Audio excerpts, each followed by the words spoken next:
Ẹnu mi kọ́ ni ó pa mí o, Commander. Ẹnu mi kọ́ ni ó pa mí. Ẹnu mi kọ́ ni ó pa mí o, Commander. Ẹnu mi kọ́ ni ó pa mí. Gbígbó ajá kì í gbajá kì í kan àgbò ìpàgbò. Ẹnu mi kọ́ ni ó pa mí. Ó wá dà báyìí. Ẹnu náà ni ó pa yẹn. Kò sóhun tó korò tó ju ahun lọ. Kò sóhun tó dùn tó ju ahun lọ. Ẹni tí ó bá lo ahun rẹ̀ dáadáa, ahun rẹ̀ náà ni ó gbé. Ẹni bá sì lo ahun rẹ̀ in other way, ahun rẹ̀ náà ni ó pa. So that's why tí Dr. Sikiru Ayinde Barrister fi sọ pé kò sí ohun tó dùn tó ju ahun lọ, kò sí ohun tó korò tó ju ahun lọ. Bàbá mi Ayinde ó ti sọ̀rọ̀ sílẹ̀ láti lájọ tó dúpẹ́ nínú àwo.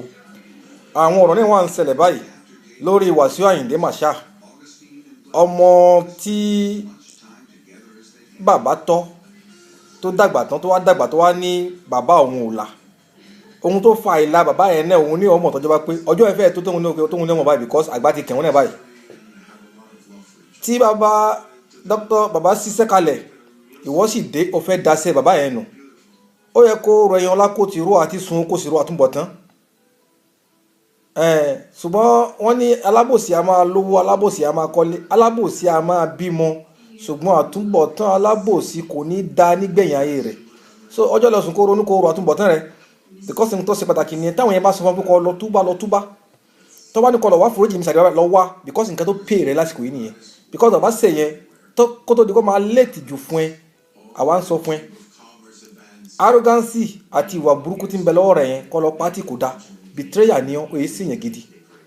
All what you are doing for Dr. Sikiru Ayinde Barrister is not fair. Baba ló brought you up to that level that you are today. Ọlá name Muhammad, ọlá Dr. Baba Sikiru Ayinde Barrister, ọmọ Agbájélọlá, àwọn òun ló gbé débi tó dé yẹn. Kò yẹ kó máa betray lẹ́yìn ìgbà tó kú tán. Òun wọlé yẹ kó máa káwọn kan máa sọ báyẹn kó wọ́n máa bí wọn dànù pé kò lè rí bẹ́ẹ̀. Ìwọ gangan wà ní òsè bí òbílẹ̀jẹ́ tí ń bẹ́ǹdì ọ̀rọ̀. Ìwọ gangan ní òrò tí ń bẹ́ǹdì jogbo tí ń ba gbogbo ẹ̀jẹ̀. Kí ló dé? Ó ti pẹ́ nínú iṣẹ́ tó ń ṣe, àwọn iṣẹ́ burúkú tó ń ṣe lọ yíwà padà ó. Ó bá lọ Mẹ́kà ní ẹgbẹ̀rún ọdún yẹn ọ̀kan lọ́hùn kò gbọ́. Tí èèyàn bá lè mú wà rere kún nǹkan tí máa ń ṣe láyé, ohun tó ń ṣubú yóò sì padà rán. Tó bá dé ọ̀run wàá sunkún lọ́jọ́. Wàláì. Ṣé Mùsùlùmí ni ẹ́? Ìdíwà tó ń wù yẹn níbi tí bàbá yẹn lọ ọ́ lọ bẹ́ẹ̀. Asánláyé kó lè ṣe ìfáàní ìlàlá òbáàkì. Asánláyé kò sí nǹkan láyé jẹ́ ayé ò jámọ̀ kẹ́kọ̀ọ́ òfurufú láyé. Kí la fẹ́ gbà bẹ́ẹ̀? Kí ló fẹ́ gbà mí? Barrister kọ́ ló dá fújì lẹ̀, òun kọ́ ló dá fújì lẹ̀, òun kọ́ ló dá fújì lẹ̀. Kí ló fẹ́ gbà bẹ́ẹ̀? Kí ni géènì rẹ? Kí ni nǹkan tó fẹ́ fi dà? Orúkọ wo ló tó fẹ́ ní lẹ́yìn nǹkan tó ti ní mọ́? Tó bá tún wà ní ibo ló ń gbé lọ. Orúkọ yẹn kọ́ ló máa gbé ọjọ́ba ọ̀run, yẹn kọ́ ló máa gbé ọjọ́ ìjẹ́ náà. Ìwà àti ẹ̀sìn. Kí ni ìwà lẹ̀sìn? Kíyàn kírun kíyàn lọ Mẹ́kà ní 45 times or 100 times before you die. Yẹn kọ́ là ń sọ. Ìwà yẹn gangan ni main point. Ìwà náà ni main point. Because Adé Muhammad sallallahu alaihi wasallam ó ní ẹni tó bá kírun fún ọdún kan ọdún méjì ọdún mẹ́ta tí ò fi ìwà burúkú lẹ̀ kó mọ̀ kírun mọ́ kó fi ẹ̀ kó mọ̀ kírun mọ́ kó máa lọ kó ṣe because irun yẹn ò lè gba ìwà burúkú lọ́wọ́ because irun yẹn máa ń fọ èèyàn mọ́ ni to the good level of Islam. Ọ̀sán wọ́n ṣáà ìdíwọ́ ni mo ń bá wí o. Tó bá gbọ́ kí ni tó bá tún kọ́ tí ekún ti àwa ń sọ fún ọ sórí áńgẹ̀lì kẹlẹ̀ mi náà tí mò ń bá ẹ sọ̀rọ̀ yìí mò ń sì ń pa ọ́ lákèésí ni èmi ò bọ́ ẹ o ṣùgbọ́n mò ń pa ọ́ lákèésí ni ó bẹ́tà kó padà lọ kó lọ túbá kó dẹ̀ lọ public area kó lọ túbá pé nǹkan tó wọ́n sọ nípa Dr. Sikiru Ayinde Barrister is a mistake kó túbá káwọn èèyàn foríjì ẹ̀. Ọ̀pọ̀lọpọ̀ yẹn ń bínú sí ẹ kó sì rántí pé bàbá kan nìkan ó ní ẹni tó lọ́hùn bá máa bá jà bó ti léwu kó onítọ̀hún lè tó á gbà wá lọ́wọ́ onítọ̀hún má gbà wá lọ́wọ́ èmi láyé aláwòrán bí kò sóhun tó lè ṣe. Má jẹ́ kí ọ̀rọ̀ Ọlọ́run ṣẹ mọ́ lára, má jẹ́ kí Ọlọ́run gba ìwà lọ́wọ́ rẹ̀. Sọgbọ́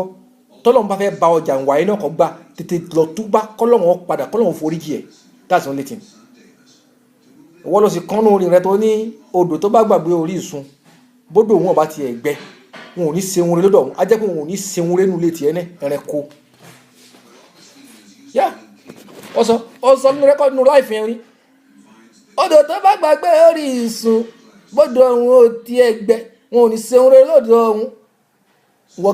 wọ́n ti gbàgbé orísun rẹ̀ Dr. Sikiru Ayinde Barrister o ti á gbàgbé o ti ń ba bẹ̀jẹ̀ pápátá báyìí o ti fẹ́ fọ́ mbẹ̀ pápátá o fẹ́ sọ bẹ̀dílé àpòrò pápátá you know it's not fair kódà gbìyànjú kọ́ lọ túbẹ̀ sí dáadáa wọ́n lọ́yẹ kọ́ mọ bá ní any position in that house of Dr. Sikiru Ayinde Barrister bàbá kọ́lọ́mù bá foríjì àbá yẹn kọ́lọ́mù bá pàṣẹ rẹ̀ kọ́ bá tẹ̀ sí afẹ́fẹ́ rere kọ́lọ́mù bá yọ́nú sí bàbá gbogbo nǹkan tó gbélé ayé ṣe pátálá burú kọ́lọ́mù bá ṣàforíjì fún tó bá rí àdúrà tí ń sọ̀kalẹ̀ fún Barrister ní everyday wàláì tó bá kó láyé wá sí ò lè gba half rẹ̀ because bàbá fún wa ní good music before he left ó fún wa ní nǹkan tó dáa ó sọ̀rọ̀ nípa ilé ayé ó sọ̀rọ̀ nípa everything kí ló kọ nínú orin sọ fún mi gba nínú fújì òun gẹ̀ tó ń pé tó fẹ́ dàrú wọn lórí ẹ̀ kí lọ kọ́nu rẹ̀ ìwọ náà ni ọ̀dádá tó ń da nínú fújì rí ìwọ ló ń da gbogbo ẹ̀rú ìwọ ló ń bá tó ń já ìwọ ló ń bá ti gbájá ìwọ ló ń bá ta ọjà kí ló dé ó tún àmọ́ ń parọ́ àgbàlagbà ń parọ́ àti sísè ó tún parọ́ wúyẹ ọmọ tó ti bí náà wúyẹ ọmọ tó ti bí ó tún parọ́ lójú àwọn ọmọ rẹ̀ ó tún parọ́ láì tí ì kú àwọn tó sọgójì ló ń sọ ọdún o àwọn tó ń sábàáyé wá sí gbogbo ọlọ́yà ló ń ṣe gbogbo aládágbádá kó a máa kú wàláyé ìgbà ló ń gbélé ayé lọ nǹkan tó lò lórí ẹ̀pẹ̀ kò tó nǹkan tó máa lò láyé mọ́ náà nǹkan tó ti lò for the past tún lè lo system mọ́ that one is sure 1,000,000% tó dá mi lójú mi sọ lọ́wọ́ sọ́kó dá mi lójú lo system mọ́ tún lè lo another 60 after the 60 that you get you can never use another 60 again that can never be possible it can never be possible lọ́rọ́ ní kò pè wádà ìwà tó ń wù yìí ò dá mùsùlùmí wọ́n ń bárù wáyé lọ́wọ́ mùsùlùmí òbílẹ̀ jẹ́ lélẹ̀ yìí ṣùgbọ́n kò lè jọ wá lójú àwọn tó ń tẹ̀lé àwọn ànẹ́bílá ọjọ́ wọn ní báwọn náà ṣe ṣe nìyí àwọn yẹn dá Jésù àwọn tó ń bàjẹ́ tó ń bá mu náà ni ọ̀rẹ́ tí ń bá ní jẹ tí ń bá ní mu tí tún sọ̀rọ̀ yẹn lẹ́yìn láì dá náà ní wọ̀ yìí nígbà bá ń bẹ láyò gbìyànjú títí lérí láti bá ọkọ̀ fújì jẹ́ Ọlọ́run ò fún ẹ sí ó wá lọ ń sọ àwọn ọ̀tẹ̀ tí ò tẹ̀ correspond mọ́ nǹkan tó wọ́n tó bàbá yẹn sọ ó wá ń ba ẹjọ́ ń ta ọ̀ ń fọ́gbọ́ ẹ lójú kí ló dé tó fẹ́ yà àgbà aláìníròmù rẹ ajímáròmù mo yẹ bí ròbí tẹ́yẹ̀ máa ń dàgbà eré yẹn máa ń wálẹ̀ ni ọkùnrin yẹn sì máa ń pé sí èyàn máa ń gbọ́n àgbáyé òrónù tó bá fẹ́ kọ́ lọ́wọ́ ọba sẹ́rẹ̀ jẹ́ lójú rẹ̀ àti lẹ́yìn rẹ̀ lọ túbá kọ́ lọ sí public kọ́ sọ pé kọ́ ṣe mistake so káwọn yóò lè forí jì yẹn kò yẹ èmi ò ní ìkàtí mo fẹ́ sọ méjì mi ò lówó kẹtí ń fọ mi ní kẹtí ń ya èmi ò wálé ayé mọ́yà ilẹ̀ wálé ayé mọ́yà ọ̀wá kò sí nǹkan tó kẹ́mi pẹ̀lú láìfù yín ẹ̀yin lè fẹ́ ṣe ṣùgbọ́n olórin mẹ́sìgì wọn máa ń dùn lẹ́wọ̀n ń da ilé ayé rú olórin àwọn tó máa ń tọ̀ yẹn sọ́nà ní tí bàbá fi kó lórí èpẹ̀ ó sọ̀rọ̀ nípa òṣèlú kò bó lórí ó fún ọ ní advice ni ìwọ ń bú àwọn olórí ni ó ti láyà ọ̀pọ̀ ọjọ́ rẹ̀ lójú sí wa arrogance gbogbo ẹni wọ́n bá sì ní takaburu ní bá ìjà alikibiri yàwó mi rọ́bì náà ọlọ́run ọba ló ní ìtò òun gbé lọ́kàkiri ọlọ́run wà lò fún abẹ́yẹn alikibiri yàwó mi rọ́bì náà gbogbo mọ́tòmọ́tò ó dájú pé ọlọ́run ló nìyẹn má fi mọ́tòmọ́tò má fi balẹ̀ ayé ara rẹ jẹ́ you are just a human being ìṣẹ́jú kẹ́tì pọ̀jù wàláwó ista alifa summa alifani bàdáha wàlá yàwó mi mi búdà alitayizu ilà alikubari ohun tí mo sọ ni pé wàláwó ista alifa kódà kó lọ kó tún lẹ́gbẹ̀rún méjì ọdún láyé sí ọjọ́ kan jẹ́ ọjọ́ kan swan be maybe one day then wọ́n gbé sí ti sáré báyìí tí wọ́n tẹ̀ kalẹ̀ báyìí tí ó tó nílé gbákàtò nílé gbẹ́sẹ̀ wọn kí ló tún kù o ti fèsì o ti kó ní another life for the war o ti bọ́ sínú next journey of the judgment because there's no any repent there's no any correction no more o ti tẹ́ nìyẹn so before kó tó di kó máa débẹ̀ yẹn better repent kó dẹ̀ padà kó lọ túbá lọ́dọ̀ gbogbo àwọn ọmọ rẹ̀ kó pè wọ́n jọ kó kún wọn jọ kó sí wọn ní ẹbí kó jẹ́ kẹ́bí ó dùn lẹ́yìn rẹ̀ má jẹ́ ọmọ tí máa ń dẹbí rú má jẹ́ bàbá tí máa ń dẹbí rú má jẹ́ ẹnikẹ́ni tí máa ń dẹbí rú má tó kó agboolé fújì kó tó gbogbo ẹ̀ wọlé lọ da gbogbo ẹ̀rú bẹ́tà kọ́ lọ sí kọ́ lọ rún pìàdà nílé ayé yìí ò ní pẹ́ tán kò yẹ sórí tá a bá dá ọjọ́ yóò pé bá dá ọgbọ̀n oṣù yóò kó bàbá dàgbà ẹgbẹ̀rún ọdún yóò kú ọ̀la wàláì ìkẹ́ tó fẹ́ kọmọ nìyẹn àwọn tó ti lọ ayé láyé dà àwọn Haruna Sọ̀ládà àwọn ẹ̀sẹ̀ àkádà àwọn bàbá Gani àgbà gbogbo àwọn dà níbo wọn lọ kúnlẹ̀ lọ́pàá wọn lọ́bi kẹ́kẹ́ ikú tó pa àwọn iná ń dúdà wá náà ń dúdà wá náà ń dúdà wá tá à ń sọ̀rọ̀ yẹn ń dóde wọ́n ń dúdà wá ní ìgbà tí wọ́n yá dáa mọ̀ àṣírí tí ń bẹ lérí ikú ẹyọ̀kan náà lọ́wọ́ fi mọ̀ wá ẹyọ̀kan náà ní pé àmọ̀ páàkù ńbọ̀ làmọ̀ tá kù sí àmọ́ irú ikú oní ọ̀pá wa àmọ́ ńbọ̀ lákù sí àmọ́ àṣírí ẹyọ̀kan tó wà àṣírí tó pọ̀ lérí ikú pọ̀ ṣùgbọ́n ẹyọ̀kan tó lọ́wọ́ fi mọ̀ wá ní pé àmọ̀ páàkù ó jóná kú yẹn ọmọ ọ sáré kú yẹn ọmọ kò sẹ́ni tó mọ̀ yẹn láyé ṣùgbọ́n fún ìdí pé àwọn ẹ̀ ká sí dáadáa kọ́ lọ́wọ́ lè fi kú rẹ̀ pa wá alhamdulilayi ikú tó pa Barrister dúpẹ́ fọlọ́run kọ yáwèrè kọ kákọ́ bẹ́ẹ̀ ni lẹ́yìn lérí ààrẹ tó kú sí ààrẹ alhamdulilayi ṣùgbọ́n kọ́ lọ́wọ́ bá ṣe kú nísìnyí fún ó ṣèwọ̀n tó lè ṣe ó sì lọ mọ́ á pé ìwọ̀n iṣẹ́ tí bàbá ẹ̀ ṣe lọ́jọ́ gbogbo ọjọ́ ayé tó fi ṣe tí ò tí ẹ̀ sinmi ó sì ṣe ọ̀fẹ́ dàgbò ẹ̀rú fáwọn ọmọ rẹ̀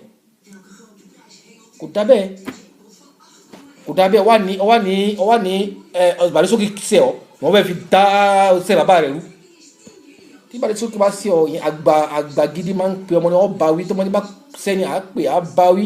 àpé ẹ̀wẹ̀ rẹ̀ ẹ̀fọ́ rẹ̀ ọmọ tí ọba mẹ́wàá àfi hàn ni ẹ̀wẹ̀ rẹ̀ ẹ̀fọ́ rẹ̀ ọjà ẹ̀wẹ̀ sọ pé ọ̀sẹ̀fọ́ sọ́wọ́ tún ọ wá pé ẹ̀wẹ̀ rẹ̀ ẹ̀fọ́ rẹ̀ ọ wá pé ọba wí ọba sọ̀rọ̀ ṣé ètò wá sí wá ní solution kan bá ṣe bàbá rẹ̀ jẹ́ ní solution tiẹ̀